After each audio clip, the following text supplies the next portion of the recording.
오늘 함께 읽을 성경 말씀은 마가복음 3장 34절에서 35절 말씀입니다. 둘러앉은 자들을 둘러보시며 가라사대 내 모친과 내 동생들을 보라. 누구든지 하나님의 뜻대로 하는 자는 내 형제요 자매요 모친이니라. 아멘. 5월은 가정의 달이며 가족들을 돌아봅니다. 보통 혈연으로 맺어진 사람들을 가족이라 합니다. 피는 물보다 진하다는 말이 있습니다. 이는 혈연 관계의 중요성을 이야기하는 건데, 오늘 말씀에서 예수님께서 강조한 것은 영적인 관계가 더 중요하다는 것입니다. 영적인 관계는 인간의 피가 아닌 예수의 피로 관계된 것이기에 더 중요합니다. 생애 목표와 소속이 같기에 이 세상에서 가장 가까운 사이가 되는 것입니다.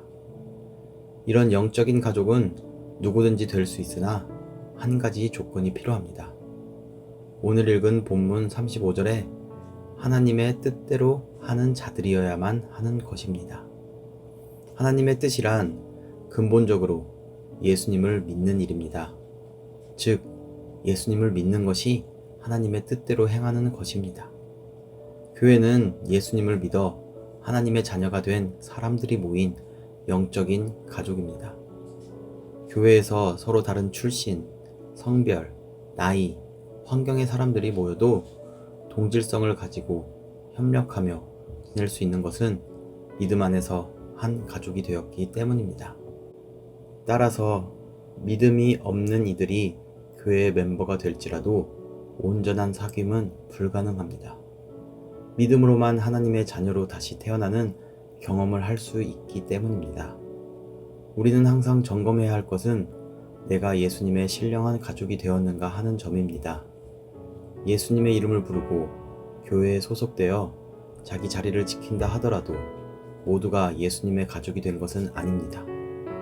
유대 종교 지도자들은 스스로 하나님의 뜻대로 하는 자라고 생각하고 있었지만, 예수께서는 그들을 마귀의 자식이라고 요한복음 8장 44절에 말씀하였습니다. 우리는 자신이 겉과 속이 모두 그리스도인인지 항상 확인하고 점검하여 우리는 어느 누구도 하나님의 가족에서 이탈되지 않길 소망합니다. 기도하겠습니다. 주님의 피로 하나 된 우리가 항상 하나님의 뜻대로 사는 믿음 있는 자들이길 바랍니다. 우리의 삶 속에서 하나님의 자녀된 모습을 온전히 나타내는 나와 우리 모든 공동체가 되어 하나님의 영적인 가족으로 주의 일들을 잘 감당하는 우리들 되게 하여 주시옵소서. 예수 이름으로 기도드렸습니다. 아멘.